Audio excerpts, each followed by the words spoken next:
James and Ifeanyi, welcome to this Zoom tutorial, which we're doing for the RCGP. And my name's Michael Harris. I've been a GP for 30 years, and I'm an academic and a professor of primary care with a particular interest in research design and how we can use research to make us better doctors and better GPs. Wonder if you could introduce yourself. Perhaps, Ifeanyi, could you just introduce yourself first? My name is Ifeanyi Ucha. I am a GP ST3. I work at East Cliff Practice, and I'm with the KSS Deanery, East Kent. Thanks, Ifeanyi. Thanks very much. And James, please tell us just briefly about yourself. Hi, I'm James. I'm a GPST3, also in East Kent, and I'm just taking a little bit of time out of training to pursue a medical education fellowship role at the moment. Excellent. Really impressive. Thank you. And thanks for joining me in this tutorial. So I've sent you a paper about natriuretic peptide testing and using it to help us diagnose or screen for heart failure. And I wonder if perhaps, James, perhaps you could make us start by telling us what the paper was about. Yeah, of course. So I think in order to understand the paper a little bit, it requires some context. So in primary care, you can use natriuretic peptide testing in order to decide on referrals to secondary care about heart failure.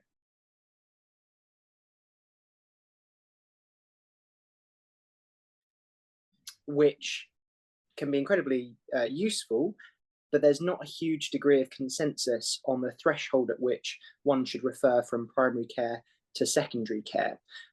There's the European Society of Cardiology, which give a certain set of thresholds for NP testing, and then NICE guidelines, which give another threshold for natriuretic peptide testing.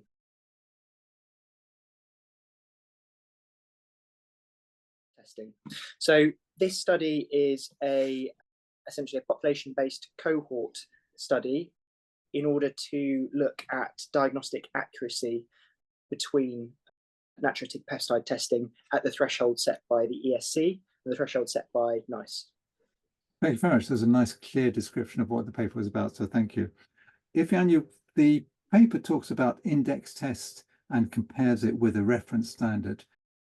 What do we mean by those two phrases? Yeah, so the index test is the MP testing, that's the natriuretic peptide testing that is being talked about. And then the reference testing is like the diagnostic test for heart failure, which they used a lot of criteria like hospital records, primary care coded records, and then echocardiographic evidence, basically. So people that were admitted and coded for heart failure, or people who had echocardiography and then confirmed heart failure. So that's what they talked about. Yeah. Thank you very much. So the index test is the test which can sometimes be a screening test or a bedside test, the one that we're wanting to test how good it is. And the reference standard, which is sometimes called a gold standard test, is the definite diagnosis, which in this case is a confirmation of heart failure. And the paper also refers to cutoff levels. James, what do we mean by a cutoff level in this context? Some tests will give you a binary positive or negative result, where you're saying something, a test is positive or a test is negative. A cutoff level is where we set a defined level and saying beyond that point, we would do the referral, and below that point, we wouldn't do that referral. But that point isn't set in stone, and discretion needs to be had on to work out where that point is actually going to be.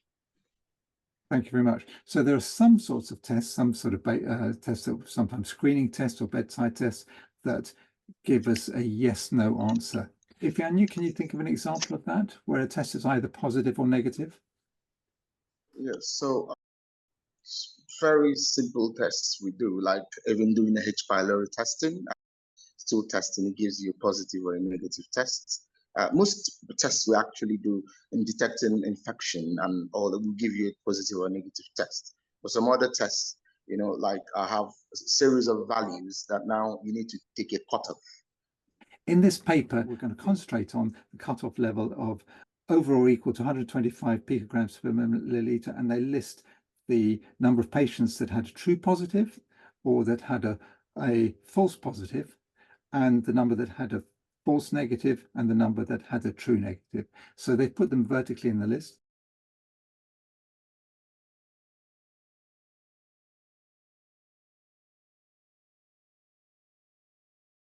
There are other ways that they can present that. They can present it as a two-way table, which can be easier for us to interpret, which is a table which in this case shows the reference standard across the top and the index test in the columns.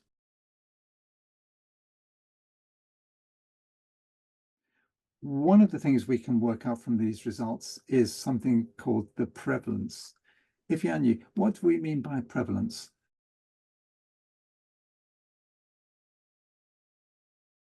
Yeah, so prevalence is because this is one of the terms that we use in statistics. So usually it's the number of patients or subjects that are identified to have a certain condition, and then you divide that by the total number of the sample, the population. Thank you. So prevalence is the proportion of all the patients that have this condition, and that can be given as a percentage. Ifeanyi, how do you calculate that from the results that they've given us, and what did you calculate the prevalence as? Okay, so the number of patients with the condition, which is that's diagnosed heart failure, was I think 14,585. The number in the sample was 155,347. So it's just dividing the 14,585 by 155,347, and that gave a percentage of 9.4. Thank you very much. So you divide one by the other to get a percentage, you multiply by 100, and you're exactly right. Yes, so multiply by exactly. So of the population that they tested, 9.4% had heart failure. James, another concept, really important concept, is sensitivity. What's that about, and can you apply it to this example? Sure. So if a patient has a disease, we need to know how often the index test is going to be positive. So in this case, looking at an NT-proBNP of greater than 125 picograms per milliliters. Essentially, it can range from 0, which is that the test isn't able to pick up those patients with a disease, to 1, which is completely able to pick up all of the cases with the disease. Thank you very much. So sensitivity can vary from 0 to 1, or it can be given as a percentage, in which case it could be from 0 to 100%. So how do we calculate that? And how do the authors calculate it? And what result do you come up with? Working it out, sensitivity is equal to the number of patients with the positive index test plus this heart failure diagnosis times by 100, divided by all patients with that diagnosis of heart failure. So the numbers that I used were 13,801 times 100 divided by 14,585. And that gave me a sensitivity of 94.62%. Is that a good or a bad sensitivity? That's quite a high sensitivity, I'd say. It's quite a high sensitivity, so it's close to 100%. Thank you very much. The authors could also present that as a decimal, which would be 0.946. So that's if the patient really does have the disease, what's the likelihood that the test is going to be positive? Ifeanyi, another concept that is called the specificity. What does that mean?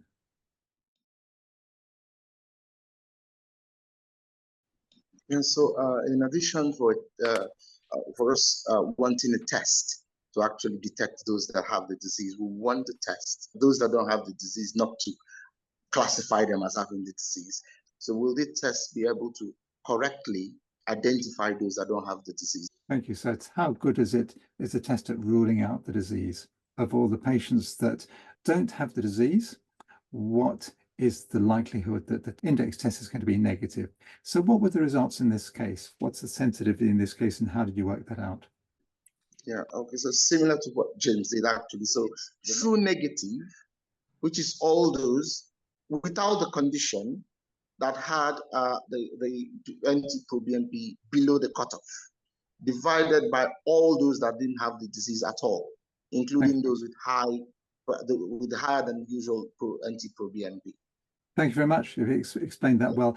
So what are the numbers? Can you feed that in and work out what this actual specificity is?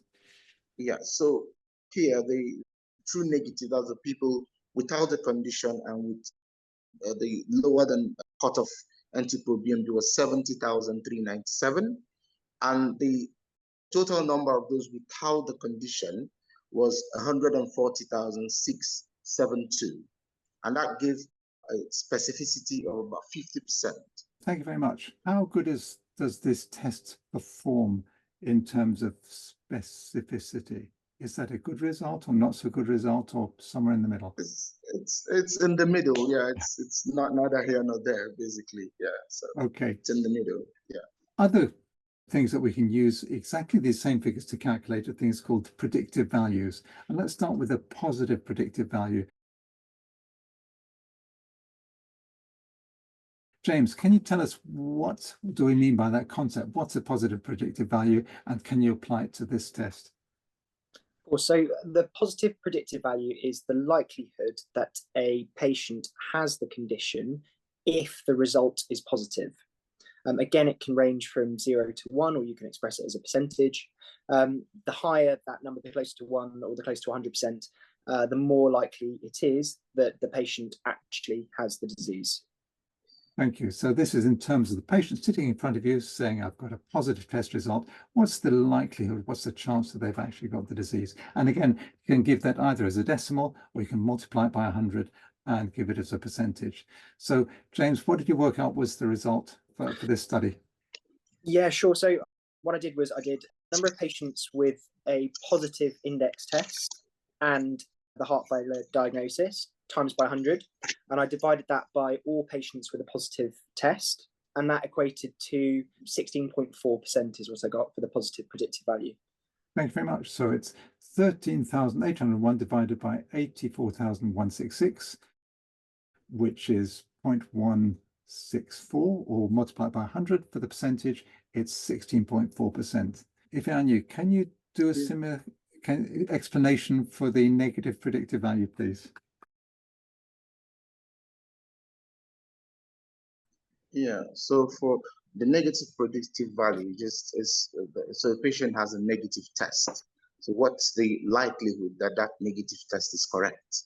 Thank you very much. So if the patient is sitting in front of you saying, my test is negative, what's the likelihood that they really don't have the disease? So what was the negative predictive value of this test, Ifeanyi? Calculated the total number of negative tests, which is 7,397. And then I divided that with the total number of negative tests in all, which is 71,181. And that gave me a negative predictive value of 98.9%. Exactly. Thank you very much. The positive predictive value for this test was 16.4%. James, is that high, low, or indifferent? I think that's quite low. So if a patient says this test is positive, as over 125, there's quite a low chance that this patient actually has heart failure. And the negative predictive value, 98.9%. Ifeanyi, is that good, bad, or indifferent? That's really good. So if the patient has a negative result, you can be quite confident that they don't have heart failure. Yeah. Thank you very much. Excellent. Now, we calculated that the prevalence of heart failure in this population was 9.4%. How would that affect these figures with a higher prevalence? Let's say the prevalence in this population of heart failure was 20%. How would that affect the figures that we've just worked out? James, can you talk us through that? Yeah, so in terms of sensitivity and specificity, they would remain the same. That's indifferent to the prevalence. So those numbers would stay the same. But perhaps more clinically relevant, the positive predictive value and the negative predictive value would change. So if, for example, the prevalence was higher, you would expect the positive predictive value to go up and the negative predictive value to go down. It's more likely that the person in front of you, if the prevalence is higher, has that underlying condition. I'll just mention with the two-way table, the researchers can present the results to us in different ways. And in this paper, the researchers put the results in columns so they could compare them side by side, and we've turned them into a two-way table. There are two ways of presenting a two-way table. So it's possible to flip the two-way table. So instead of having the reference standard across the top, could present it with the reference standard down the left-hand side. So if we're reading a paper and we're shown a two-way table, or if the examiners show you a two-way table, just work out before you do your calculations which way they're presenting it. Something else that we can calculate for this is something called the likelihood ratio. James, can you tell us a bit about what a likelihood ratio is? Sure. So and this is a concept that I struggle with a little bit, but as far as I understand, before you do any testing, you've got a pre-test probability, the likelihood that they're going to have the condition. So that a likelihood ratio allows us to try and move our suspicion one way or another to give us a post-test probability. And the likelihood ratio is a key determinant of that. So for a positive likelihood ratio is the multiplier for how much more likely a patient is to have the condition if the test result is positive. Whereas a negative likelihood ratio is the multiplier for how much the risk of having the condition has decreased if the test is negative. The examiners won't expect you to calculate the likelihood ratios, so don't worry about trying to calculate them, but they might just ask you how to interpret them. Let's say the pre-test possibility, so that's when you've seen the patient and you've examined them, you've taken their history. The patient may have what you think are fairly clear-cut signs of heart failure. So you think it's highly likely that they have heart failure. And then before you've actually done the test, what are the chances, do you think, that this patient has heart failure? And the LR plus tells you how much you multiply that to increase your likelihood if their test result is positive. Let's say the patient has no symptoms at all of heart failure, and the test is negative. The LR minus tells you how much you need to reduce the likelihood of heart failure from that test result. In this discussion, we just concentrated on one possible index test cutoff level. We've been talking about a pro-BNP of more than or equal to 125 pg per milliliter, but there are different cutoff points that we could use instead. And the sensitivity and specificity decide which cutoff level we use. How can we decide what cutoff level to use, and what are the advantages and disadvantages of that? Ifeanyi, can you talk about that?